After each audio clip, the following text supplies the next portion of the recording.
Hola amigos, este es el tema de electrolitos, ácido base. Está basado en el libro de nefrología pediátrica, libro de medicina interna, libro de el tratado de pediatría. Para comenzar vamos a hacerlo con una pregunta. Marque el enunciado incorrecto sobre el agua corporal total. Entonces, primero, en el lactante menor es del 70% del peso corporal. ¿Será? El líquido intersticial equivale al 15% del peso corporal. O el mecanismo fisiopatogénico de la insuficiencia cardíaca congestiva es la alteración de la presión oncótica. O los valores séricos del potasio pueden ser ficticias. O el principal metabolito osmóticamente activo es el amonio. Entonces vamos a comenzar con el agua corporal total y vamos a decir, bueno, que esto se va distribuyendo de acuerdo a la edad. Es decir, primero en pretérminos menores a 32 semanas el porcentaje es 90% de agua, en pretérminos mayores a 32 semanas 80% y va disminuyendo relativamente hasta llegar hasta la edad de adulto escolar, que es 65 a 60% y en el adulto y a partir de adolescencia 55% en la mujer y en el hombre 60%. Y bueno, aquí tenemos un pequeño gráfico de la distribución del agua corporal. Primero, nuestro agua corporal va a tener dos partes, ¿no? Intracelular y extracelular. La parte intracelular es 30 al 40% del total y el extracelular 20 al 25%. Esto del total de agua corporal, ¿no? De la parte extracelular se divide en intersticial y en el plasma. El intersticial el 15% y del plasma 5%. Por otro lado, esto va a ir variando de acuerdo a la edad. Miren, como vemos, teníamos un buen porcentaje de agua corporal total en el nacimiento que va disminuyendo generalmente y más o menos hasta llegar a la altura de la adolescencia a los 12 años va distribuyéndose de acuerdo si es varón o mujer. Esto por la distribución de masa, músculo, grasa y demás. Entonces, el líquido, este es el agua corporal total, la curva del líquido intersticial, el líquido extracelular. Vale decir o tomar en cuenta que el líquido extracelular, bueno, se mantiene de 20 a 25%, el intracelular de 30 a 40% y el intersticial 15%. Una causa de alteración o acúmulo en el líquido intersticial es el edema, la insuficiencia cardíaca congestiva, enteropatía, pierde proteína, insuficiencia hepática, síndrome nefrótico y sepsis. Y bueno, hay que mencionar que para la manutención de la proporción de los líquidos corporales, pues necesitamos de las fuerzas de Starling, ¿ya? Primero tenemos la presión, esto es a nivel del capilar, ¿no? A nivel de los capilares. Son la presión osmótica y la presión hidrostática. La presión oncótica, perdón. La presión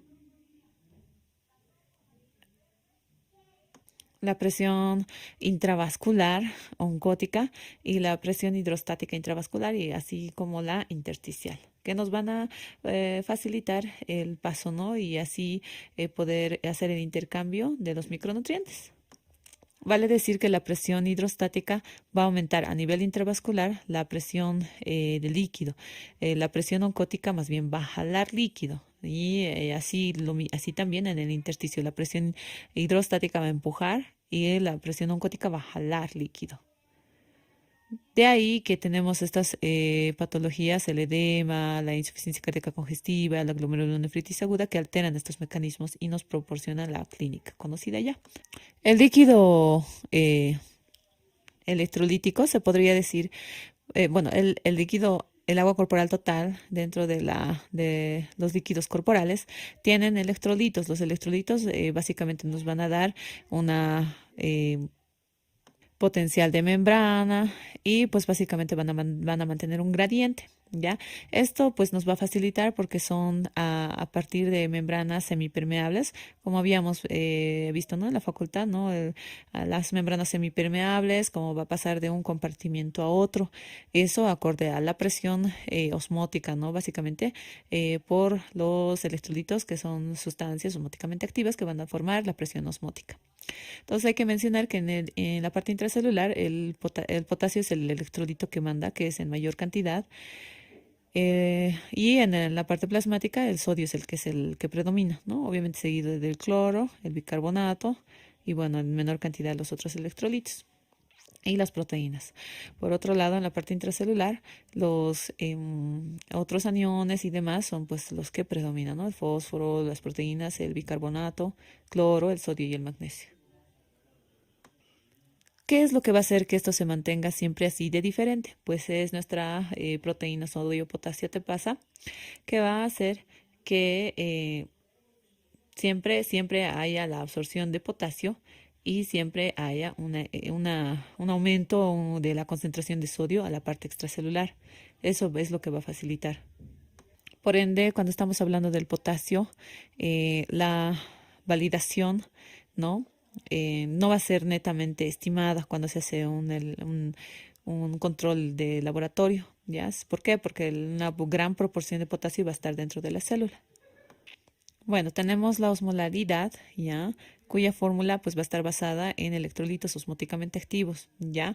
Esta es nuestra fórmula, ¿no? 2 por sodio más la glucosa sobre 18. Esto vale decir que tiene solamente por la transformación de miligramos de ese litro a milimol por litro. Y el nitrógeno ureico sérico sobre 2,8, pues también por esa validación. Tenemos aquí un ejemplo, ¿no? De la membrana semipermeable. Tenemos una solución aquí concentrada y una solución diluida. ¿Qué es lo que va a pasar? La presión osmótica va a hacer que haya el paso por la membrana semipermeable de agua a la parte que es mayor concentrada. Entonces, básicamente en esto funciona todas las células. Ahora tenemos los dos aniones, ¿no? De sodio. Esto se va a tomar en cuenta en el caso de la hemodiálisis. Ahora, vale decir también que a nivel del riñón, cuando se realiza la diálisis, va a haber un descenso muy abrupto de la urea. Por ende, puede formarnos lo que va a ser el síndrome de desequilibrio. Y bueno, también hay que mencionar que tenemos la osmolaridad efectiva, que solamente se realiza con el 2 por sodio más glucosa sobre 18. Y esto nos va a dar un valor aproximado, básicamente para manejar pacientes que van a recibir o necesitan muchos líquidos hiperosmóticos, por así decirlo, el manitol, hipertónicas, que eso sirve para, en el caso, por ejemplo, de traumas craneoencefálicos con edema cerebral. Entonces ahí de ahí vamos llevando esto porque tenemos que tener controles seriados y pues ahí nos damos cuenta. Bueno, tenemos la hiperglicemia que va a aumentar la osmolaridad plasmática y por ende va a diluir el sodio. Nos va a dar una falsa incremento de la osmolaridad plasmática. Entonces la hiperglicemia es uno de los factores que nos van a alterar. Tenemos la fórmula del sodio corregido, ¿no? Cuando tenemos este problema en la que se tiene que pues realizar con el sodio medido más 1,6 por glucosa menos 100. Entonces este valor nos va a corregir aproximadamente cuánto realmente de sodio hay en sangre. Por otro lado, la osmolaridad, los osmoles no medidos van a formar el hiato osmolar, cuyo valor es hasta 10 miliosmoles, ¿no? 10 más menos 2, que vamos a ver más después, ¿no?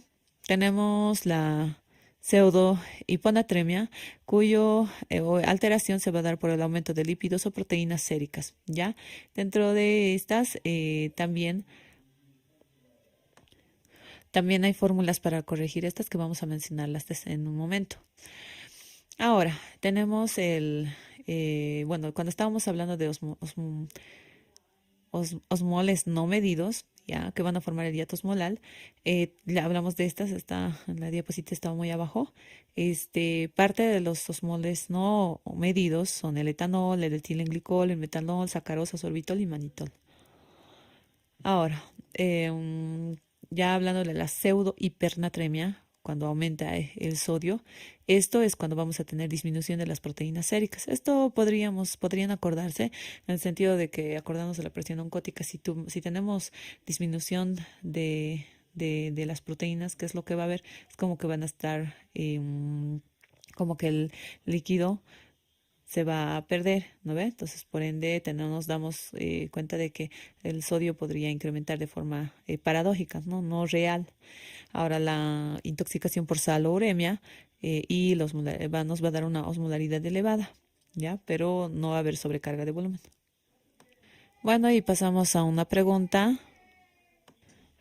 Nos vamos más bien a la respuesta de la pregunta, que es, bueno, el agua corporal total marca el enunciado incorrecto. Habíamos dicho, en el lactante es el 70% del peso corporal, sí, eso es real. El líquido intersticial equivale al 15% del peso corporal, eso también es, ¿no? Es, como habíamos visto, el mecanismo fisiopatogénico de la insuficiencia cardíaca congestiva es la alteración de la presión oncótica.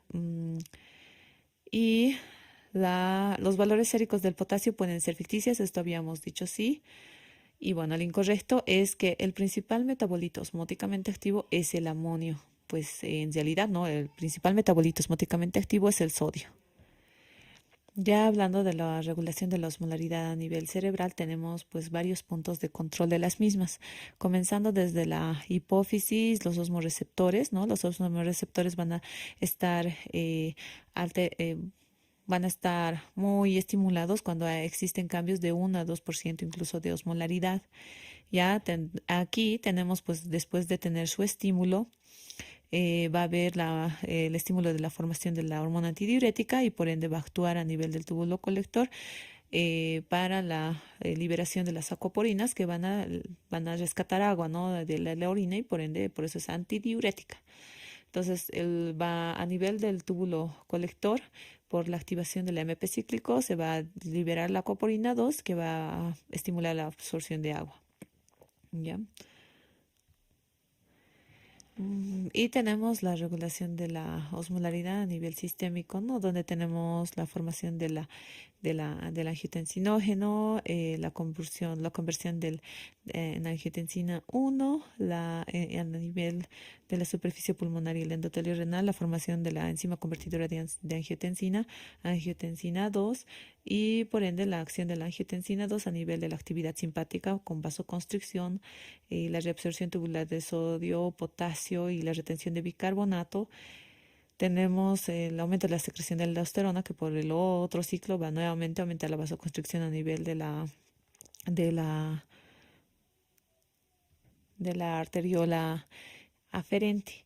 Después tenemos también la vasoconstricción arterial con aumento de la presión arterial y por ende estimuló también a la glándula pituitaria del lóbulo posterior para el incremento de la secreción de ADH y la absorción de agua. Entonces, básicamente todo esto nos va a dar una retención de sal y agua, el aumento del volumen efectivo circulante, el aumento de la presión de perfusión y el aparato de yuxtaglomerular. Bueno, y tenemos aquí patologías, ¿no? Que nos van a alterar la osmolaridad sérica, el síndrome de inadecuada producción de antidiurética, que no excreta suficientemente la cantidad de agua, la diabetes insípida central, donde no tenemos la hormona antidiurética en la central, y en la nefrogénica, que no responde a la hormona antidiurética. En estos casos podemos tener que la mínima osmolaridad va a ser de 30 a 50 miliosmoles. Y bueno, hablando ya del otro lado, tenemos el aumento de solutos en orina con diuresis osmótica en el caso de la diabetes mellitus, donde podemos encontrar osmolaridades de hasta 1200 miliosmoles por kilo. Y la polidipsia psicógena, que puede diluir la médula y causar, ¿no?, accidentes o intoxicación por ingestas, ¿no? Estos son un poco de los criterios para diferenciar, ¿no?, en cuanto a algunos exámenes complementarios entre diabetes insípida, síndrome pierde sal, síndrome de secreción inadecuada de la hormona antidiurética. Tenemos que en la diabetes insípida la diuresis osmótica va a ser mayor de 2 por kilo hora, el balance hídrico va a ser negativo porque está haciendo bastante diuresis. Tenemos la relación de la osmolaridad de la orina con la del plasma, que va a ser a menor a 1, la densidad va a ser menor o igual a 1005 y la natremia mayor o igual a 135. El síndrome pierde sal, la diuresis va a ser más de 2, va a ser negativo el equilibrio hidroelectrolítico, la relación osmolaridad orina y plasma va a ser mayor a 1, la densidad de la orina va a ser mayor a 10 y la natremia menor a 135. Y el síndrome de secreción inadecuada de ADH, tenemos la diuresis menor a 1, es decir, bueno, como no tenemos mucha ADH o no se le va a reconocer, entonces la diuresis va a estar muy disminuida, el equilibrio obviamente va a ser positivo porque está reteniendo líquido, la relación de la osmolaridad de orina con la del plasma va a ser mayor a 1 y la densidad de orina va a ser mayor a 10 y la natremia menor a 135. Vamos a pasar a otro punto con otra pregunta. Con respecto al sodio, marca el enunciado correcto. Primero, el mayor porcentaje de sodio reabsorbido en la nefrona es el túbulo proximal, será. La mayor proporción de sodio se encuentra en los riñones, será. Una de las manifestaciones clínicas de la hipernatremia es la hiperreflexia. ¿O será que una de las causas de hipernatremia es el hipoaldosteronismo? ¿O la corrección rápida produce mielinolisis pontina? Vamos a ver más adelante. Bueno, viendo un poquito la absorción del sodio, pues vamos a tener bastantes puntos en los que se van a absorber sodio. Y teóricamente del filtrado glomerular de sodio, el 90% se absorbe en el túbulo proximal, ya del 90 al 100% inclusive, ¿no? Y otro eventual de la formación, pues en el túbulo ya proximal como tal. Ahora, cuando vamos a tener una alteración de la absorción de sodio, cuando hay depresión de volumen en la alcalosis metabólica, la absorción de sodio, de ácido úrico y urea va a aumentar la retención de sodio, por ende, cuando tenemos deshidratación, puede aumentar el ácido úrico y la urea. Y este es uno de los mecanismos de transporte transcelular de agua con el bicarbonato, el cloro, el sodio en el túbulo proximal. Y bueno, tenemos acá los mecanismos de transporte transcelular de cloro, sodio y potasio en la parte gruesa del asa ascendente de Henle, ¿ya? Donde todavía va a haber la sensibilidad a dichas, ¿no? La porción ascendente no es permeable al agua, pero permite la retención de sodio sin agua, sensible a tiacidas. Este es sensible, ¿por qué? Porque el estímulo de las tiacidas pues su mecanismo de acción es a esa altura. El transportador va a ser inhibido en el caso del uso de la furosemida. Ahora, la cantidad de sodio filtrada es proporcional al filtrado glomerular y el equilibrio glomerular tubular, la reabsorción de sodio es proporcional a su aporte. Entonces, aquí tenemos el canal, ¿no? En el que va a haber, a partir del lumen, la absorción de sodio, 2 cloros, un potasio. El potasio va a ser eliminado, el calcio y el magnesio va a ser nuevamente reabsorbido de forma por difusión facilitada. Y bueno, a nivel de la sangre, pues 3 sodios, 2 potasios, ¿no? Como siempre. Y bueno, vale decir que en sobrecarga de volumen vamos a tener cuáles causas. Ingesta que excede la pérdida, descenso del filtrado glomerular, las glomerulonefritis, la reducción del filtrado glomerular. Y por otro lado tenemos la depresión de volumen, en la cual va a haber las quemaduras, el sudor en el síndrome de Bartter o la hiperplasia suprarrenal congénita. Bueno, tenemos ya el metabolismo o el círculo fisiológico del sodio, en la cual la mayor proporción de sodio va a ser extracelular, el 40% se encuentra en el hueso. Pueden tener avidez por la sal algunos pacientes, ¿no? En casos patológicos o inclusive la, la polidipsia psicógena.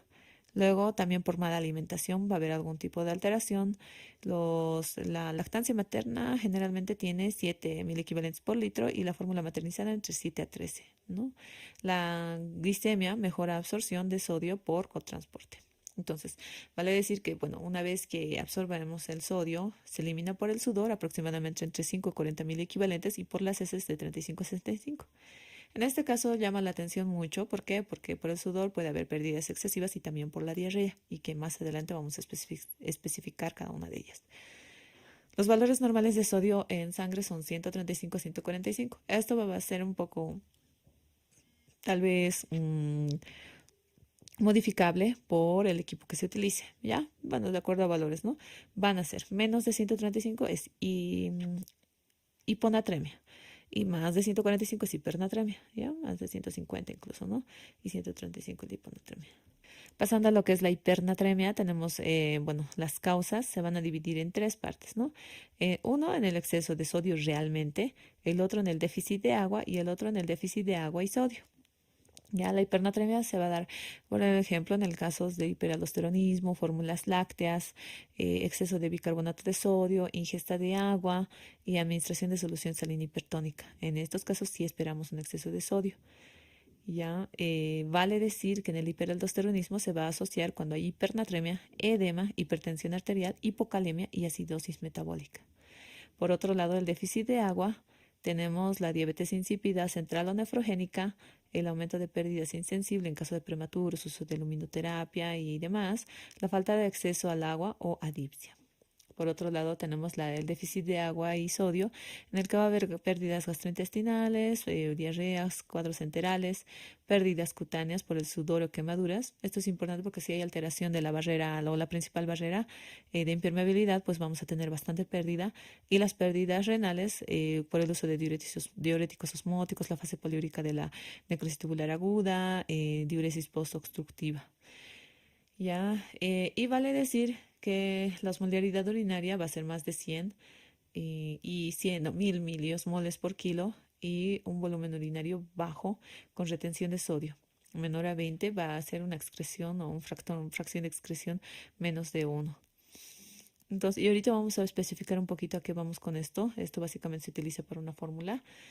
Y bueno, tenemos de otras causas también la diabetes insípida nefrogénica, que causa pérdidas masivas de agua y orinas diluidas. El recién nacido pretérmino por pérdidas insensibles elevadas, como les iba diciendo, y la diarrea es hipotónica, la pérdida de líquidos más que sodio, ¿no? Y la fase poliúrica de la glomerulonefritis, que bastante sí nos hace perder el líquido.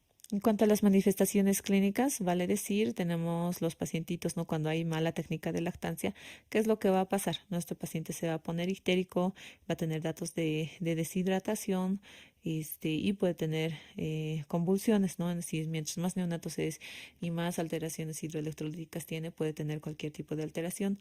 Ahora, hay que mencionar que una de las de la clínica es la hiperreflexia, la piel seca y demás, pero tenemos otros que son ya marcados, ¿no? La deshidratación, hemorragia cerebral, todo lo que causa hemorragia cerebral, o ya sea subdural, subaracnoidea o paraquimatosa, nos va a causar clínica, ¿no? Convulsiones, sobre todo hiperreflexia, ¿no? Que es lo que nos va a caracterizar en la hipernatremia. Va a haber Puede haber mielinolisis igual pontina central con manifestación clínica, el ictus, la trombosis del seno dural, la trombosis de la vena renal por hipercoagulabilidad. Y bueno, la fisiopatogenia por el que se va a producir la trombosis del seno dural o cualquier tipo de hemorragia, pues ¿qué va a ser? Simplemente que como en el líquido tenemos, digo, en la sangre hay bastante cantidad de sodio, ¿qué va a hacer? Por la membrana semipermeable va a jalar líquido y el líquido va a salir de la célula neuronal. Por ende, pues es como que más o menos el cerebro se encoge y al encogerse va a despegar parte de los vasos. Por ende, es que los vasos más sensibles son los que van a romperse y ocasionar algún tipo de hemorragia. Para el tratamiento, pues vamos a dividirlo entre moderada y severa. Cuando es moderada tenemos los valores de 146 y 155 y si es severa mayor a 155.000 equivalentes. Ahora, también hay que mencionar que una vez que tenemos bastante hipernatremia, lo que va a hacer el cerebro va a formar algo como idiosmoles que va a hacer que el cerebro entre en coma o convulsiones. El objetivo de la corrección de la hipernatremia es corregir el sodio menos de 12.000 equivalentes por litro cada 24 horas o a una razón de 0,5 mil equivalentes litro hora. Si se corrige rápido, si se corrige rápido, podemos realizar o nosotros ocasionar un edema. Y si tenemos edema y ya tenemos datos de neurológicos, se debe realizar una corrección rápida con hipertónica al 3% para la remisión del cuadro.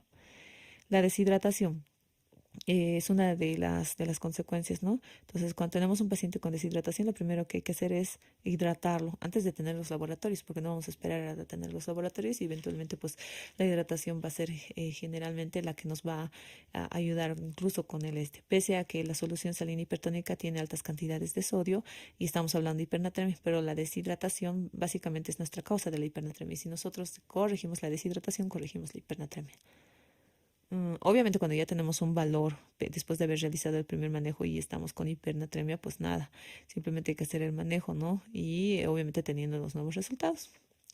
Por otro lado tenemos la fórmula, ¿no? Del déficit de agua, esto es para la corrección de hipernatremia. El déficit de agua es igual al peso corporal por 0,6, esto 1 menos 145 o el sodio actual, ¿ya? Y bueno. Se debe corregir entre 3 a 4 ml por kilo peso, nos va a dar un mil equivalente de corrección y no tiene que superar los 145, ¿no? Por otro lado, tenemos el líquido con pérdida de agua pura, pueden requerir líquido más hipotónico, es decir, una dilución del 1 en 5 de solución salina fisiológica. Si es por intoxicación de sodio grave, va a haber diálisis, o menos grave, podemos dar diuréticos. Si no tenemos respuesta a la misma, entonces tenemos que usar diálisis porque probablemente ya tenemos un cuadro asociado a falla renal. Ahora, la hiperglucemia resultante de la hipernatremia no suele ser un problema y no se trata con insulina para evitar edema. Entonces, ¿qué es lo que básicamente hacemos? Los idiosmolis, ¿no? Habíamos dicho, entonces primero corregir lo que vemos, ¿no? Y no le hacemos porque básicamente los idiosmolis van a ser la formación secundaria de la hipernatremia. Bueno, ya pasando a la hiponatremia son valores menores a 135, ¿no? Y la clasificamos en leve de 130 a 135, moderada de 125 a 129 y severa es cuando es menos de 125 miliequivalentes por litro. Ahora, vale decir que también tenemos en este caso una pseudohiponatremia. ¿Cuándo hay una pseudohiponatremia? Primero, cuando hay aumento de proteínas y lípidos en sangre. Ya, y esto es artefacto de laboratorio nada más. Por otro lado, tenemos en el caso de el aumento de proteínas o lípidos, son el mieloma múltiple, infusión endovenoso de proteínas, translocacional o dilucional. Después tenemos la hiperosmolar, que va a ser el desplazamiento del agua del líquido intracelular al extracelular, y la hiponatremia verdadera o hipotónica, que es de osmolaridad baja. O sea, aquí tenemos, ¿no?, una clasificación con las causas. Cuando tenemos un líquido extracelular bajo más hiponatremia, tenemos por causa probable la gastroenteritis, como decíamos que había una buena pérdida por las heces, ¿no?, del sodio, por la piel o sudor, quemaduras. Esto también puede estar dentro de estas, la fibrosis quística. En el tercer espacio, pérdidas al tercer espacio, el sodio urinario menor a 20, nos va a decir que es un LEC bajo. Las pérdidas renales, diuréticos, diuresis, esto quiere decir que se está eliminando mucho sodio de forma rápida, ¿no? Fase poliúrica de la necrosis y demás. Y por ende, el síndrome perdedor de sal central, la acidosis tubular de tipo 2, la insuficiencia suprarrenal, la alcoholisis metabólica van a tener un sodio urinario mayor a 20. Ya, ahora, vale, vamos con la hiponatremia con líquido extracelular normal en el síndrome de secreción inadecuada de la ADH. ¿Ya? Porque en este caso simplemente no está orinando el paciente. Por ende, el líquido se llena y por ende la cantidad de electrolitos osmóticamente activos es menor. La polidipsia psicógena es otra causa, el hipotiroidismo y el déficit de glucocorticoides. Cuando tenemos hiponatremia con líquido extracelular alto, tenemos con expansión intersticial, depresión intravascular, cirrosis hepática, con expansión intersticial e intravascular de insuficiencia renal. Y bueno, ya yendo a las causas, habíamos dicho, cuando son diarreas víricas, aproximadamente nos van a dar una pérdida de sodio de 50.000 equivalentes litro, ¿no? Y esto va a ser por la producción exagerada de ADH, ¿no? Y bueno, el sudor va a ser el déficit de aldosterona, el pseudohipoaldosteronismo y el secuestro del tercer espacio van a ser otras causas principales. La pérdida extrarrenal con una excreción de sodio menor a 10 y una fracción de excreción de sodio mayor a 20 nos va a dar en el caso de una acidosis tubular renal de tipo 2, en la que va a haber un aumento de la excreción de bicarbonato y de sodio. Tenemos la hiponatremia inducida por el ejercicio, esto por la pérdida del sudor, ¿no? Eh, pero esto pues por la pérdida excesiva de agua y esto generalmente en maratones. Obviamente si tenemos el antecedente pues hay que considerarlo. Y también tenemos el trastorno del sistema nervioso central. Esto básicamente tiene mucha relación con la neurohipófisis, ¿no? Se podría decir infecciones, hemorragias, trombosis, incluso causas pulmonares como asma, trombosis, tumores malignos, el uso de 3,4-metilén dioximetilfetamina y los anticonvulsivantes. ¿Qué es lo que va a pasar cuando tenemos un descenso muy agudo de los niveles? Podrían ocasionar, perdón, herniación del tronco y va a formar una clínica caracterizada por convulsiones, anorexia, vómitos, letargo, hiporreflexia, convulsiones, depresión respiratoria y coma, y los calambres musculares y debilidad. Y entonces, bueno, para los criterios diagnósticos de síndrome de secreción inadecuada antidiurética, tenemos la ausencia de enfermedad renal o cualquier otra patología que pueda atribuirse el trastorno, la deshidratación, osmolaridad urinaria mayor a 100, osmolaridad sérica menor a 280, sodio en orina mayor a 30 y la corrección de la pérdida de sodio y de la hiponatremia mediante la restitución de agua. ¿Ya? Pero ya pasando específicamente al diagnóstico de la hiponatremia como tal, ¿qué es lo que tenemos que tomar en cuenta? Primero, si tenemos la osmolaridad, ¿no? La osmolaridad si es normal o elevada, tenemos que buscar otros datos. ¿Por qué estaría elevada la osmolaridad? Primero, hiperglicemia, administración de manitol, postrestricción transuretral, pseudohiponatremias o hipernatremias, hiperproteinemias, ¿no? Como les había dicho. Y la osmolaridad, si fuera disminuida, en estado hipoosmolaridad, hay que medir la osmolaridad urinaria también, ¿no? Si la osmolaridad nos sale mayor a 100, entonces, y la relación entre sodio, potasio y sodio es mayor, y por ende, ¿qué es lo que va a hacer? Tenemos un volumen extracelular normal, por ende tenemos hiponatremia normovolémica, y estas son las causas.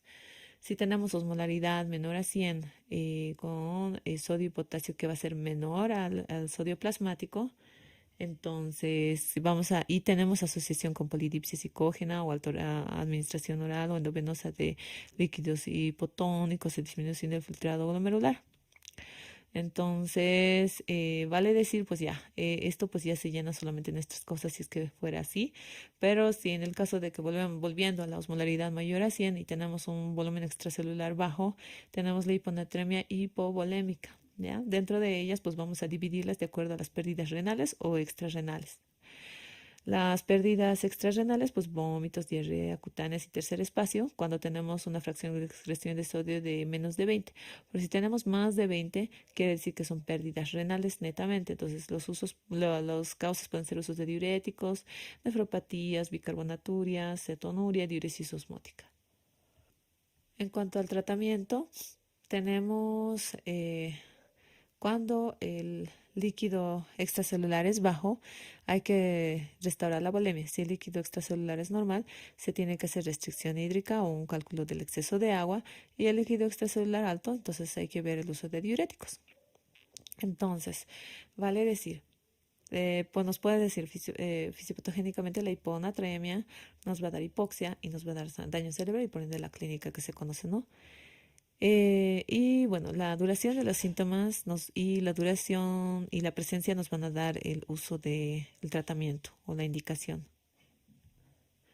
Y hay que tomar en cuenta, ¿no? Si hay clínica neurológica, se puede dar un bolo de solución hipertónica para evitar una corrección rápida. Y en caso de corrección rápida de hiponatremia, entonces podemos ocasionar una mielinolisis pontina. Hay que evitar corregir el sodio más de 12 miliequivalentes o más de 18 en 48 horas, ¿ya? El uso de desmopresina, la solución hipertónica al 3% se puede utilizar a 1 ml por kilo peso, va a aumentarnos 1 miliequivalente por litro y se puede indicar entre 4 a 6 horas, 4 a 6 ml por kilo al 3% si hay síntomas agudos. Si no hubiera síntomas agudos, ¿no? Se puede hacer basales elevados, ¿no? Los basales, ¿no? Lo normal, ya habíamos dicho que del sodio para administración en manejo de líquidos es de 1 a 3 y se puede utilizar, digamos, entre 3 hasta 5 incluso se puede utilizar por kilo peso en niños menores de 2 años. La albúmina baja, entonces si tenemos la causa, entonces pues generalmente tienen buena respuesta a los diuréticos y se puede administrar albúmina para corregir la hipoalbuminemia. La insuficiencia renal puede no responder a la restricción de líquidos, y se debe realizar diálisis en caso de que presente clínica. Y los niños espontáneamente corrigen entre 3 a 6 horas, o sea, ellos empiezan a compensar.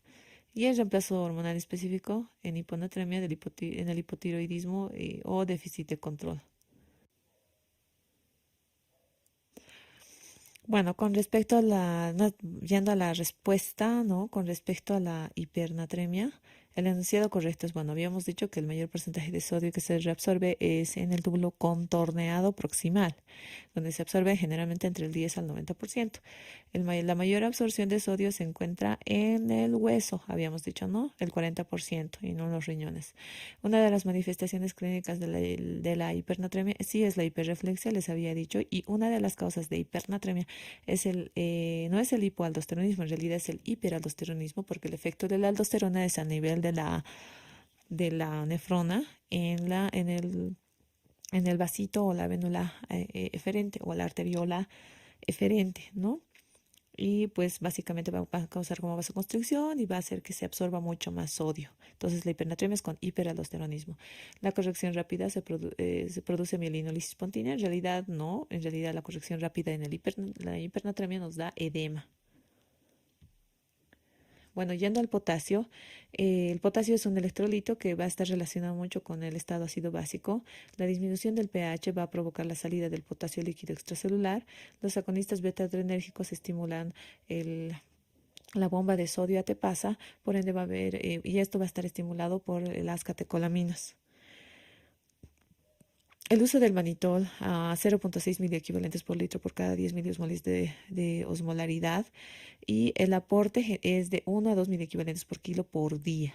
Ya el 90% del potasio se va a absorber en el túbulo distal y el túbulo colector, y el aumento de la aldosterona o sea, va a aumentarnos el potasio, la aldosterona, la ADH y los corticoides, y nos va a disminuir el potasio extracelular, la insulina, el amoníaco y las catecolaminas, ¿no? Y tenemos una excreción de 5 a 1000 miliequivalentes por día. Tenemos aquí un pequeño esquemita en los cuales vamos a pues decir que donde nuestra absorción, más o menos un 50 milismoles por kilogramo que se consuma, digamos, se va a absorber por el tracto gastrointestinal y se va a eliminar más o menos el 10 milimoles, ¿no? Por día. Y vale decir que el resto se va acumulando en músculo, hígado, óseo y los glóbulos rojos. Por otro lado, va a ir eliminándose por los riñones y por la vejiga, bueno, más o menos unos 90 milismoles día, ¿no? Pero la variación es entre 5 a 1000 equivalentes día. Les había dicho que la valoración en sangre tampoco es total. Intracelular se encuentra 150 equivalentes y extracelular 3,5 a 5. Bueno, ahí tenemos una pregunta. Con respecto al potasio, marca el enunciado incorrecto. El 98% del potasio se encuentra intracelular. Una de las causas de hipercalemia facticia es la leucocitosis, o los niveles de potasio más de 7 produce onda T alta en el electrocardiograma, o una causa frecuente de hipocalemia es la diarrea, o el paciente con hipocalemia de 3 miliequivalentes por litro sin clínica se realiza la corrección rápida. Pero vamos a ir viendo adelante. Hablando de potasemia, el 98% sí se encuentra en la parte intracelular, ¿no? Habíamos comentado anteriormente en cuanto a las concentraciones intra y extracelulares de los electrolitos. Se va a encargar generalmente de las funciones cardíaca y neuromuscular. ¿Por qué? Porque va a crear un potencial de membrana con la concentración de sodio. Por eso es que tiene que tener esa varianza. Nos va a hacer un potencial de acción y los valores normales son entre 3,5 a 5 mil equivalentes litro. En cuanto a la hipercalemia, que es el aumento del potasio dentro del plasma, es entre 5,5 a 6, más de esto, ¿no? Tenemos valores que van a incrementarlos. Los valores que van a incrementar, o sea, facticias, que no va a ser una hipercalemia falsa, son más de 100.000 plaquetas por metro cuadrado, por milímetro cúbico, que va a incrementar a 0,15.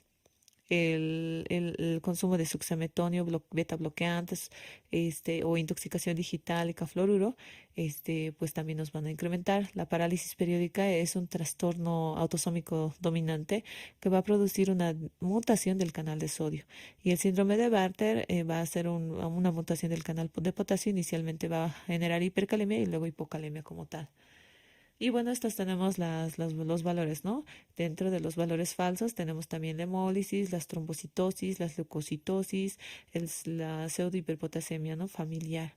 El aumento del aporte puede ser de vía oral o de transfusiones de sangre. Y el desplazamiento transcelular, ¿no? Acidosis, rhabdomiólisis, síndrome de lisis tumoral, necrosis tumoral, Hemólisis, hematomas, ejercicio, uso de betabloqueantes, ¿no? Hiperosmolaridad, déficit de insulina. La excreción disminuida va a estar causada por la insuficiencia renal, hipoaldosteronismo, hiporreninémico, la tubulopatía renal y fármacos, ¿no? Dentro de ellos los diuréticos ahorradores de potasio, inhibidores de la calcineurina, tripetoprima. Y bueno, tenemos las manifestaciones clínicas cuando tenemos hipercalemia. Primero, cuando tenemos valores de 6 miliequivalentes por litro, el aumento va a ser simétrico en la amplitud y en la onda. Ya, ahí tenemos aquí, ¿no? La amplitud y la onda de la onda T alta. Cuando tenemos mayor a 7.5, generalmente va a haber una prolongación del intervalo EPR y ensanchamiento del intervalo QRS con aplanamiento de la onda P, ¿no?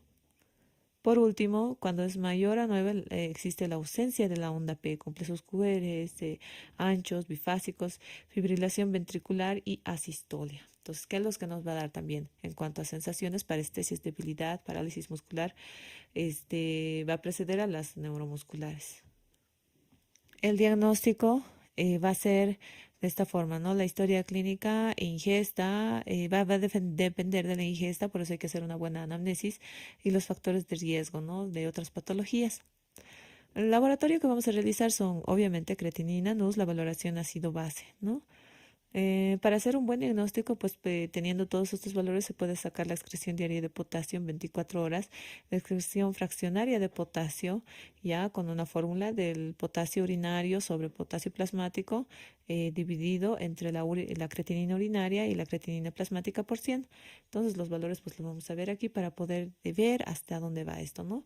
El, el rango normal de nuestro gradiente transtubular, que es de nuestra fórmula, es de 5 a 15. Una excreción normal es mayor a 10 y el defecto de la excreción renal es menor a 8. Entonces vamos, tenemos un potasio de 5.5 y dentro de ellas tenemos nuestro, nuestro aclaramiento, ¿no? ¿Qué va a ser? Si va a disminuir la excreción de potasio, tenemos una falla renal aguda, ¿no? Cuando asocia a disminución del aclarado renal, del aclaramiento. Tenemos el aumento de potasio que nos va cuando tenemos esto, ¿no? Que tenemos exceso de suplemento de potasio, transfusión de sangre reciente o lisis tumoral. Por otro lado, cuando tenemos un aclaramiento mayor a 15, se podría decir que puede ser por la aldosterona baja, en la cual, ¿qué es lo que va a pasar? Vamos a tener una renina baja y por ende estas van a ser nuestras causas. Si tenemos renina normal o alta, pues estas son nuestras causas. Y si tenemos aldosterona elevada, pues estas son nuestras causas. Para el tratamiento va a depender de la sintomatología y los cambios del electrocardiograma cuando es más de 6.5. Entonces, si tenemos un factor de riesgo o la medicación, pues tenemos que atacar ahí como primer plano del tratamiento, ¿no? Entonces, ¿cuáles son nuestros objetivos?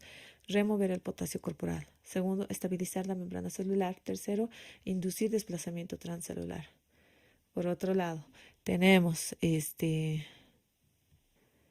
y bueno, en parte del tratamiento tenemos todas estas drogas, se podría decir, comenzando por el gluconato de calcio, que la indicación va a ser cuando hay hipercalemia sintomática y su mecanismo de acción es estabilizar la membrana celular. El bicarbonato, por su lado, va a ayudar en caso de que tenemos pacientes con acidosis metabólica, va a movilizar el potasio hacia el interior de la célula.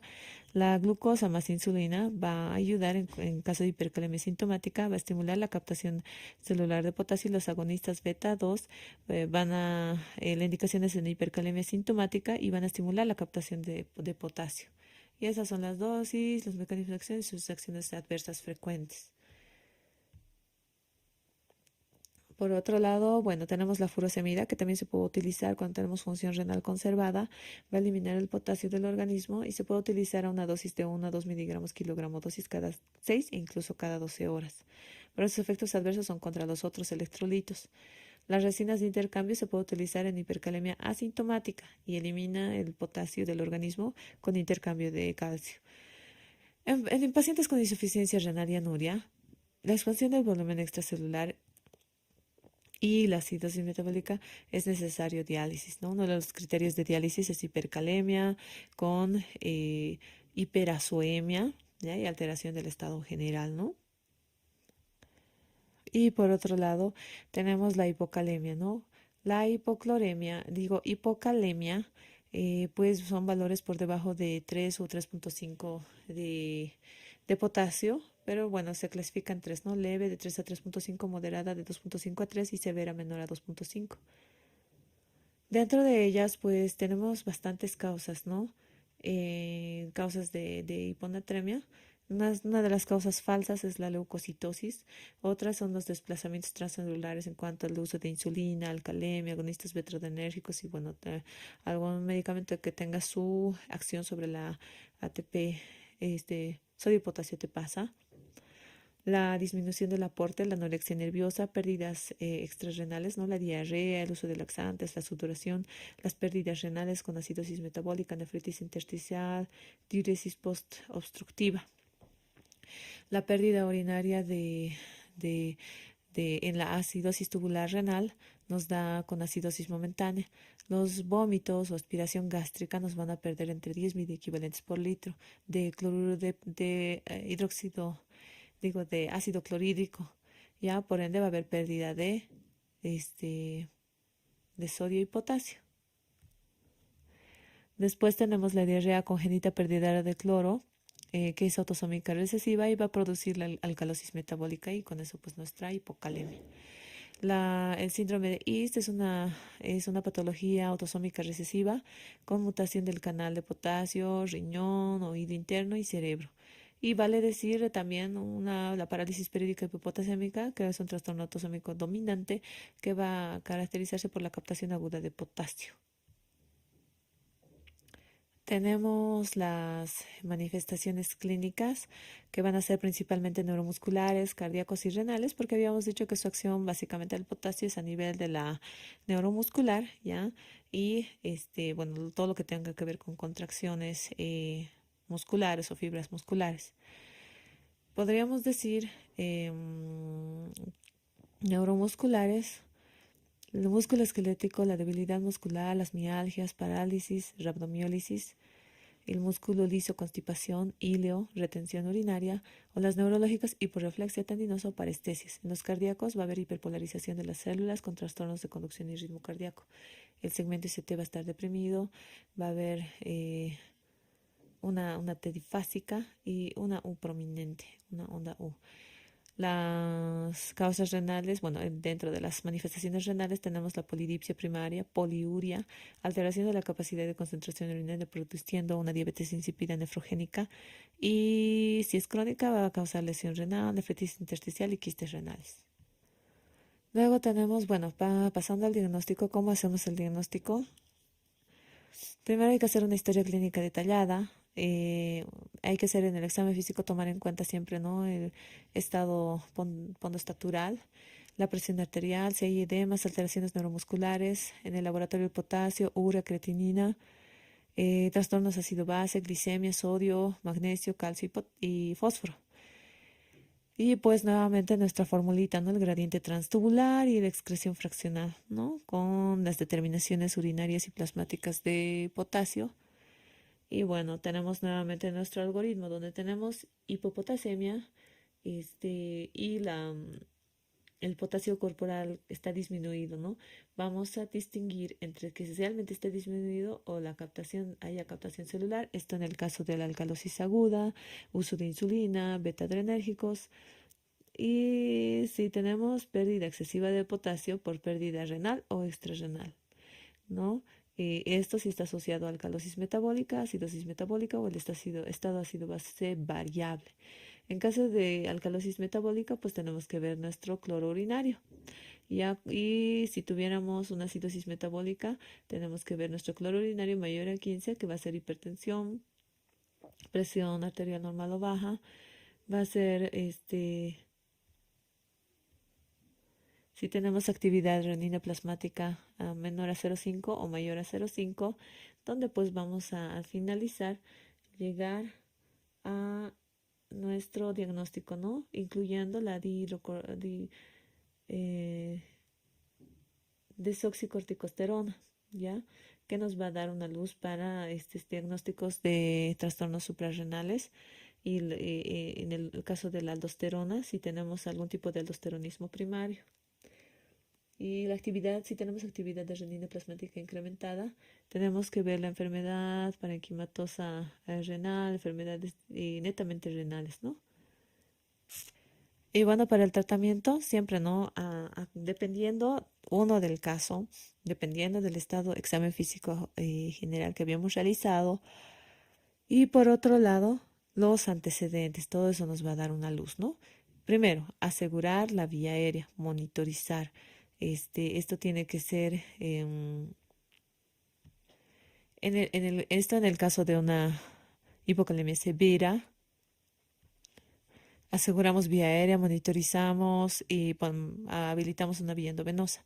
Tenemos que hacer la reposición según los signos, sintomatología y la calemia.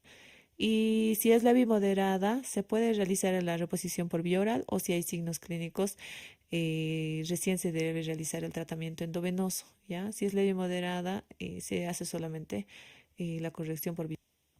Tenemos preparados, ¿no? Por vía oral que son preparados y la dosis es de 2 a 4.000 equivalentes por kilo día, máximo de 120 a 240. En endovenoso se puede administrar de 0,5 mil equivalentes por kilo en una hora con una dosis máxima de 40. En cuanto a la corrección, se hace con cloruro de potasio más solución fisiológica, considerando que si utilizamos soluciones dextrosadas, pues nos van a estimular la producción de insulina y por ende causar otros efectos. No deben exceder más de 60 si en el caso que tengamos una vía periférica y no más de 120 a 150 en el caso que tengamos una vía central. ¿Por qué? Porque eventualmente podemos ocasionar dolor local y flebitis por la alta osmolaridad que tiene la solución si se la pone directa. Y por otro lado, la dosis es de 0,3 a 0,5 mil equivalentes kilo hora con un flujo máximo de 1 mil equivalente por kilo hora. Esto es en una corrección rápida y esta es en una corrección lenta. Tenemos como ejemplo, ¿no? Un flujo de 0,3, digamos que quisiéramos administrar, digamos, en 3 horas para una corrección lenta, y el peso de un paciente, digamos, de 10 kilitos, ¿no? Entonces, si queremos un flujo 0,3 por 3 por 10, nos da 9.000 equivalentes, ¿ya? Estos 9.000 equivalentes son lo que requeriremos, ¿no? Por otro lado, va a ser con qué vamos a diluir, entonces tenemos que saber con cuánto. Por así decirlo, tenemos nuestro límite de seguridad que se puede corregir hasta 60 en cada 1.000 ml. Eso habíamos dicho, nuestro límite de seguridad, esto en caso de vía venosa central y la vía venosa periférica, habíamos perdón, la vía venosa periférica es de 40 a 60 por cada 1.000 y la central de 120 a 150. Entonces, como digamos, vamos a poner de 60 en cada 1.000, hacemos una regla de 3, queremos poner solamente 9, ¿cuánto? En total, nos sale 150 ml, ¿no? Entonces, tenemos que poner en cloruro de sodio 150 ml más nuestro cloruro de potasio que va a ser a 3. Esto es considerando que las ampollas de cloruro de potasio vienen al 10%, o perdón, al 20%, y pues se hace, ¿no? la conversión, 20.000 equivalentes, ahí en 100 ml, entonces cuánto son 9.000 equivalentes y pues sale 13 ml. Y bueno, entonces nuestra indicación es, bueno, y aquí tenemos la conversión, ¿no? 3.000 equivalentes de potasio hay en 1 ml, 9 va a haber en 3 ml, ¿no? Más o menos esta relación es la que tienen, ¿no? Aunque dependiendo mucho de la concentración y dependiendo de la farmacia. Pero tenemos ahí a la mano, entonces solamente son reglas de 3. Entonces nuestra infusión es 3 ml de cloruro C con 150 de solución fisiológica. Bueno, otra pregunta, bueno, la respuesta, ¿no? Es con respecto al potasio, el enunciado incorrecto. El 98% habíamos dicho que sí es intracelular, este está bien. Una de las causas de hipercalemia facticia es la leucocitosis, sí habíamos dicho. Los niveles de potasio más de 7 produce onda T alta en el electrocardiograma. Esto sí habíamos visto. Y una causa frecuente de hipocalemia es la diarrea.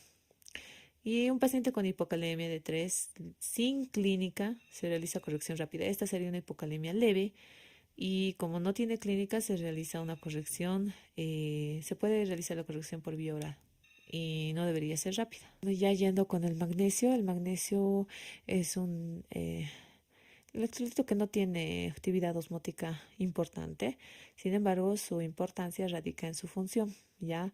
Eso va a estabilizar la membrana y la conducción nerviosa, no va al lado del calcio. Sus valores normales son entre 1.5 a 2.3 miligramos por decilitro y el 25% es intercambiable, ¿no? Ingresa en los alimentos, se absorbe, pasa al plasma, se distribuye en huesos, músculos y orina. En orina, el 30% va a ser eliminado totalmente, esto con la hormona de crecimiento y la ADH. Y la que va a ayudar a la reabsorción del magnesio es la hormona, la paratormona y la calcitonina, ¿ya? Y pues básicamente en los huesos se encuentra aproximadamente un 30 a 50 por ciento y en orina un 50-60% y el resto se va absorbiendo. Una de las causas de hipomagnesemia y yendo a los trastornos son la diarrea, trastornos renales y entre varios, ¿no? Escaso aporte, síndrome del hueso hambriento, administración de insulina, pancreatitis, crecimiento intrauterino retardado. En cuanto a la hipocalemia, las manifestaciones son, primero, como es una causa de hipocalcemia, por disminución de la paratormona, nos va a causar tetania, truzó, convulsiones. Y en el electrocardiograma lo que vamos a ver es enfrentamiento de ondas T y prolongación ST.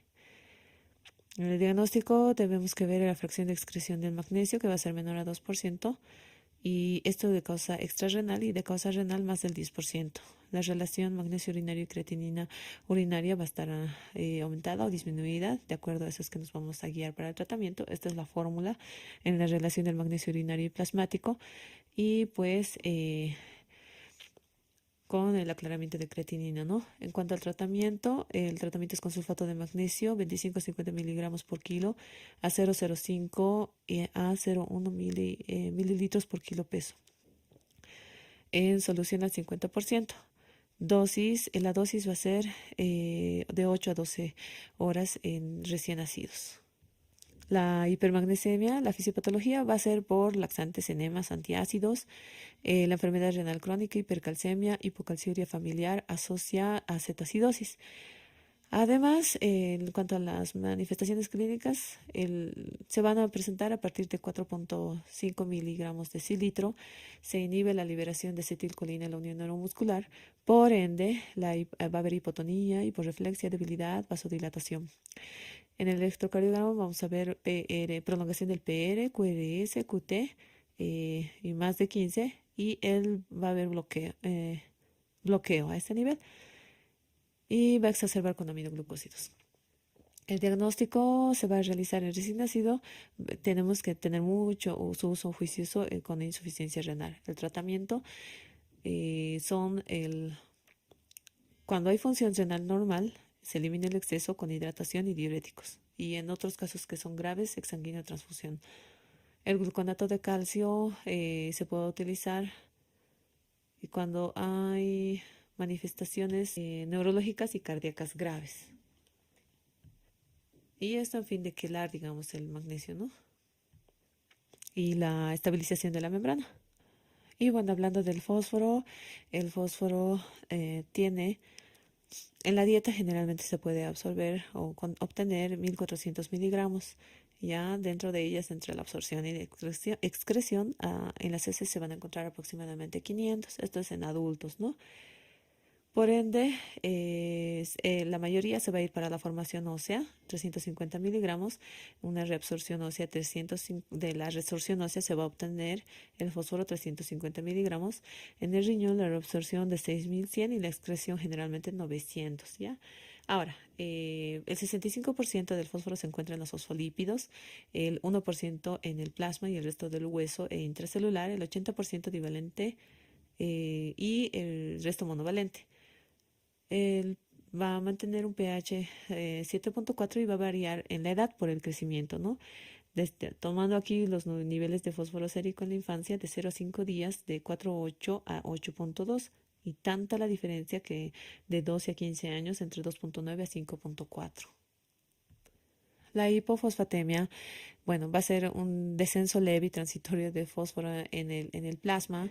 ¿Qué es lo que va a pasar? Primero la glucosa va a liberar insulina, va a llevar, eh, va a llevar de la parte intracelular y el fósforo. La anorexia, la fibrosis quística, la enfermedad de Crohn, quemaduras, abandono, infección crónica o inanición nos van a ocasionar hipofosfatemia. Por otro lado, la alcalosis respiratoria, porque va a internalizar el fósforo, eh, tumores significativos, utilización de potasio, la enfermedad de Fanconi. Esto va a provocar pérdida de bicarbonato, fósforo, aminoácidos y ácido úrico. La enfermedad de Dent por pérdida renal específica de fósforo. Entonces, bueno, las causas de hipofosfatemia, desplazamientos transcelulares, las mismas, ¿no? De los otros electrolitos también, la disminución del aporte, las pérdidas renales y multifactorial. La hipofosfatemia. En cuanto a sus manifestaciones clínicas, cuando tenemos un fósforo de 1 a 1,5 recién vamos a presentar clínica, ya, de la cual va a haber hemólisis, disfunción de los leucocitos, rhabdomiólisis, disfunción cardíaca y síntomas neurológicos. En cuanto al diagnóstico, dependiendo mucho de una historia clínica adecuada, el estado nutricional, fármacos y trastornos familiares. Vamos a ver también en el laboratorio acidosis metabólica, glucosuria, anuria, ácido úrico bajo, ¿no? Y en cuanto al tratamiento, en hipofosfatemia leve no requiere tratamiento, pero si tenemos un fosfato sódico de 0,08 a 0,16, o sea, se puede corregir con fosfato sódico o potásico endovenoso, y vía oral también hay, ¿no? De 2 a 3 milimoles, ¿no? Pero generalmente cuando hay una alteración y es leve y no sintomática, pues no se hace mayor manejo. Lo que sí hay que suprimir los antiácidos quelantes. Tenemos la hiperfosfatemia, que una de las causas es la insuficiencia renal, la liberación intracelular, el sodio hipoparatiroidismo, aumento de reabsorción de sodio y de fósforo. Las causas de la hiperfosfatemia son, en cuanto a desplazamientos celulares, el síndrome de lisios tumoral, rhabdomiólisis, hemólisis, cetoacidosis, el aumento del aporte, enemas o laxantes, leche de vaca, tratamiento de la hipofosfatemia, intoxicación por vitamina D y la excreción disminuida con insuficiencia renal, hipoparatiroidismo, pseudo-hipoparatiroidismo, acromegalia, hipertiroidismo o calcinosis tumoral con hiperfosfatemia. En cuanto a las manifestaciones clínicas, va a estar asociado a hipocalcemia. Esto va a ser de acuerdo a una relación que se hace entre el calcio y el fósforo más de 70. Lo que nos va a dar son conjuntivitis, sensación de cuerpo extraño, hipoxia por calcificación pulmonar y nefrocalcinosis. Y en cuanto al diagnóstico, se debe realizar siempre, ¿no? La función renal creatinina NUS y con todos los electrolitos para ver la asociación que pueda tener. Y hay que ver también que no tengan enfermedades crónicas asociadas. El desarrollo postnatural es un excelente punto o parámetro para poder diferenciar si se encuentra algo relacionado, ¿no? A la pérdida o a la ganancia, un déficit de excreción del fósforo. El tratamiento, restricción de la dieta. Si tenemos la función renal alterada y otras connotaciones, se hace diálisis y quelantes de uso de quelantes de fósforo. Tenemos bueno, en cuanto al mantenimiento y la reposición, los líquidos endovenosos para niños que no pueden ser alimentados por vía enteral. En el caso, por ejemplo, de pacientes que van a ser intervenidos quirúrgicamente, están en ayuno, tienen de repente alguna patología en la cual quieren proteger en cuanto a descanso intestinal, que es lo que llamamos, ¿no? La terapia líquida no aporta generalmente en cuanto a electrolitos o elementos como el calcio, fósforo, el magnesio ni bicarbonato, porque teóricamente todos ellos pues se pueden obtener de forma interna. Los objetivos de los líquidos: evitar deshidratación, evitar trastornos hidroelectrolíticos, evitar cetoacidosis y evitar catabolismo proteico. Entonces, una pregunta. La deshidratación en niños es muy frecuente debido a sus causas gastrointestinales, siendo necesario valorar el grado de deshidratación. Así tenemos a Uno, la deshidratación de lactantes, una pérdida del 5 a 10% representa la deshidratación moderada. ¿Será que en pacientes con deshidratación grave hay ausencia de lágrimas, anuria y taquicardia? ¿Será que el niño sediento, inquieto, con enoftalmos y perfusión cutánea normal, tiene una deshidratación leve? ¿O será la diuresis es un signo muy importante para determinar el grado de deshidratación? ¿O todos son correctos? Para ya hablando del agua de mantenimiento, vale decir, tiene que haber un equilibrio en cuanto a la ingesta y la pérdida de líquidos. La ingesta de líquidos, el agua, los contenidos en los alimentos, pues todo eso se va a sumar y las pérdidas tienen que ser casi iguales, ¿no? En cuanto a lo eliminado. Las pérdidas de agua por pérdidas insensibles que generalmente incluyen las pérdidas por sudor, por las heces, la respiración, la piel, ¿no? El sudor, el sudor y las heces son pérdidas sensibles porque las podemos ver, las pérdidas insensibles son por las que no les podemos ver, la respiración y la piel, por ejemplo, y el sudor, bueno, desde insignificativos, las heces aproximadamente 200 y la mayoría de lo que se pierde es por la orina, ¿no? Cuyos datos, bueno, para la orina sacamos algo que nosotros llamamos la diuresis horaria, cuyo valor normal es de 1 a 3 mililitros por kilo peso hora en menores de 10 kilos y de 12 a 80 mil ml por metro cuadrado hora en el caso de más de 10 kilitos o más de 10 kilitos. Por otro lado, bueno, tenemos aquí los datos, ¿no? El método para tener un cálculo de volumen aproximado de mantenimiento, es decir, sin que el paciente esté deshidratado o no tenga ningún trastorno, pues es de 0 a 10 kilitos de 100 ml por kilo peso, de 11 a 20 kilitos de 1000 a más 50 ml por cada kilogramo, esto después de los siguientes 10 kilitos. Y más de 20 kilos tenemos 1500, digamos, todo acumulado, más 20 ml por kilo por cada kilo, más de 20 kilos. Ya, esto, por ejemplo, se podría decir, digamos, en un paciente que pesa 17 kilos, primero tenemos de los 10 a 100 ml por kilo, sería en total 1000, ¿verdad? No 1000. Tenemos 17 kilos, entonces 7 tiene que ser a 50 por kilo, entonces va a ser 350. Entonces nuestro aporte total para esa personita va a ser 1350. ¿Ya? Y pues así sucesivamente. La composición de las soluciones, bueno, en cuanto a qué solución vamos a elegir, pues básicamente es de acuerdo a cada patología, ya de acuerdo a de dónde está perdiendo o qué nosotros presumimos que está perdiendo. Por ejemplo, bueno, tenemos primero las composiciones, ¿no? De las soluciones ya conocidas, el fisiológico que tiene 154 mil equivalentes de sodio y cloro y el salino fisiológico, digamos, a la mitad, que son 77. Luego tenemos el Rigel lactato con 137 de sodio y 109 de cloro, potasio 4, calcio 3 y lactato 28. Entonces, bueno, básicamente estas son las composiciones y vamos a ir eligiendo de acuerdo a qué composiciones tiene y a qué patología nos estamos enfrentando. Ahora, se puede estimar el peso, el 50 del percentil del peso corporal para talla límite, y el límite superior para líquidos es de 2.4 litros en 24 horas.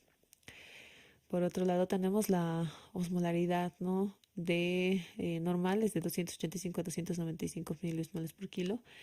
Y las afecciones pulmonares o del sistema nervioso central, podemos utilizar dextrosa, ¿no? O glucosado al 5%, más pues, potasio 90 por cada 1000 ml.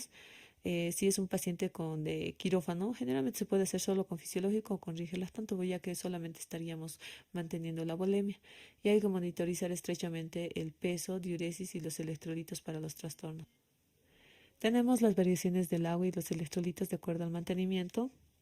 En cuanto a los ajustes del agua de mantenimiento por piel, las causas generalmente en neonatos, el calor radiante, fototerapia, y en otros niños, pues sudor, quemaduras, ¿no? Y la incubadora también en neonatos. Los pulmones, la taquimia, la traqueostomía, o sea, casos de neumonía y demás, pues sí nos van a dar pérdida de agua, o el uso de ventilador humidificado nos van a dar disminución de las necesidades de agua. Por otro lado, tenemos el tracto gastrointestinal. Las causas son diarrea, vómitos, aspiración nasogástrica. ¿Ya? Y bueno, en este caso pues no tenemos causas que disminuyen las necesidades de agua. Tenemos la fuente renal, la poliuria nos hace nos hace aumentar, ¿no? Las necesidades de agua, y las que nos disminuye son la oligoanuria y la anuria. Y bueno, en cuanto a varios, el drenaje quirúrgico y la migración al tercer espacio son causas de pérdida de agua, y las de disminución de pérdida son el hipotiroidismo. Tenemos la reposición mediante fluidoterapia, con el sodio de 55, potasio 25, bicarbonato de 15. Y la reposición de las pérdidas mantenidas, destroza al 5%, con 30.000 equivalentes de bicarbonato y 20 de potasio. Hay que reponerle por las heces ml por ml cada 1 a 6 horas. Es decir, si tuviéramos un flujo fecal muy elevado, es decir, un neonato o un lactante, por ejemplo, con rotavirus, el rotavirus generalmente nos hace dar flujos altos fecales con deposiciones, imagínense que rebasen el pañal por cada hora o por cada media hora, pues en estos casos pues hay que reponer. Tenemos, en cuanto a la fluidoterapia, los vómitos o pérdidas nasogástricas. La composición media del líquido gástrico es aproximadamente sodio 60, potasio 10 y cloruro 90. La reposición de las pérdidas mantenidas, solución fisiológica más 10.000 equivalentes de cloruro de potasio, y las pérdidas ml por cada ml por cada 1 a 6 horas. En cuanto al déficit de líquidos en general, tenemos la deshidratación leve, deshidratación moderada y deshidratación grave. La leve es cuando en lactantes son de pérdida de 5% y 3% en un niño mayor o un adulto. La moderada de 5 a 10 en lactantes y de 3 a 6 en un niño mayor o adulto, y mayor a 10 en lactantes y mayor a 6 en un niño mayor o adulto. ¿Ya? Tenemos, bueno, en la de leve, el pulso es normal, disminución de la diuresis, puede haber un poquito, ¿no? De sediento y la exploración física normal. La moderada, hay taquicardia ya, diuresis escasa o nula, irritabilidad o letargo, ojos y fontanela hundidos, disminución de las lágrimas y mucosas secas. La deshidratación grave, pulsos periféricos ya rápidos, débiles o ausentes, ¿no? Ojos muy hundidos, ausencia de lágrimas, alteración del estado de conciencia, las mucosas resecas, signo del pliego positivo o la turgencia disminuida, ¿no? Y la piel moteada, flacidez y depresión de conciencia, como les había dicho. Por así decirlo, pues esto va a ser según el porcentaje de deshidratación y vamos a multiplicar por el peso. Por ejemplo, si un niño tenía 10 kilitos y está con deshidratación del 10%, tiene un déficit de 1 litro. La estrategia ante la deshidratación grave. ¿Qué es lo que vemos? Entonces, tenemos que hacer reanimación hídrica. La reanimación hídrica se realiza con solución isotónica siempre y cuando no tengamos, no tengamos diuresis. La deshidratación generalmente se asocia a acidosis metabólica, por ende, generalmente utilizamos Singer lactato. Pero si no tenemos evidencia de diuresis, probablemente estaríamos entrando en una falla. Cuando los neonatos o los bebés tienen deshidratación grave, pueden tener falla renal, prerrenal por falta de aporte, y esto va a ocasionar que pues el Ringer lactato lastimosamente pues tiene el potasio pues no es, se podría decir que va un poco en contra de la función renal, por ende fisiológica nada más, en caso de que tengamos un paciente que no tengamos evidencia de diuresis, o preguntándole a la mamá nos dirá cuándo había hecho la última diuresis. Si son más de 6 horas con ausencia de diuresis, pues hay que ponerle solución fisiológica isotónica. ¿Ya? Y bueno, generalmente entre 10 a 20 ml por kilo peso en 20 minutos, ¿ya? Y si estamos con vómitos, los vómitos que van a ocasionar alcalosis, ¿no ve? Entonces, si que tenemos alcalosis, la fisiológica solamente nos va a ayudar en el caso para expansión de volumen, y no se necesita lactato en el caso de que tenemos bastantes vómitos. Se puede administrar coloides y albúmina y la fluidoterapia después de mantenimiento para 24 horas. Cuando tenemos un paciente que ha llegado con deshidratación grave, lo que tenemos que hacer es monitorizar los signos vitales, la presión venosa central, el estado de volumen intravascular, el control de electrolitos diario, la creatinina. Si tenemos creatinina alta, entonces no se administra potasio hasta que baje, ¿no? Y la acidosis aumenta el potasio sérico, pues saca de la intracelular. Ahora, el tratamiento de la deshidratación con líquidos: primero restablecer el volumen, como hemos dicho, luego las necesidades basales, y luego el resto de volumen usando ya glucosa, ¿no? Con potasio para el mantenimiento. Y la monitorización, ¿no? Pulso, presión arterial, balance hidroelectrolítico, diuresis, la exploración física, el peso diario, los signos de depresión y sobrecarga y los electrolitos. tenemos la deshidratación hiponatrémica, ¿no? En la cual tenemos la principal causa es la diarrea por término medio, ¿no? Se elimina la concentración de sodio de 50 miliequivalentes por litro. El tratamiento inicial es corregir la depresión de volumen intravascular con solución salina fisiológica o ringil lactato, dependiendo de la clínica, como les decía, y la corrección muy rápida nos va a producir mielinolisis pontina y si hay signos o síntomas de mielinolisis se puede colocarse solución hipertónica al 3%. En cuanto a la deshidratación hiponatrémica, tenemos bueno, la corrección rápida nos va a producir edema, como les había dicho, herniación, muerte o convulsiones. No hay que corregir más de 12 mil equivalentes en 24 horas y en caso de que la corrección sea rápida, se debe realizar la administración en función de solución al 3% a 4 ml por kilo hasta la resolución de la sintomatología. Y bueno, este es un pequeño cuadro, bueno, con un poquito de resumen de los pasos que se debe realizar. Primero la solución, luego dependiendo a las concentraciones de sodio es que se hace el cálculo, ¿no? Administrar líquido, hay que administrar líquido a una velocidad constante. Los líquidos habituales generalmente de uso son la dextrosa con potasio y una velocidad de 1,25 a 1,5 de mantenimiento. Hay que vigilar la concentración de sodio, adaptar los líquidos en función a la situación clínica, los signos de depresión hay que administrar de fisiológico, ¿no? En dosis de carga y aumentar la concentración de sodio en el caso de intravenoso si tenemos hiponatremia y no tenemos que hacer las correcciones excesivamente rápidas. Bueno, y en cuanto a nuestra última respuesta, la deshidratación en niños es muy frecuente debido a sus causas gastrointestinales, siendo necesario valorar el grado de deshidratación. Así tenemos y hemos dicho, la pérdida en lactantes de 5 a 10% representa deshidratación moderada. Eso es cierto, la deshidratación grave y ausencia de lágrimas, anuria y taquicardia.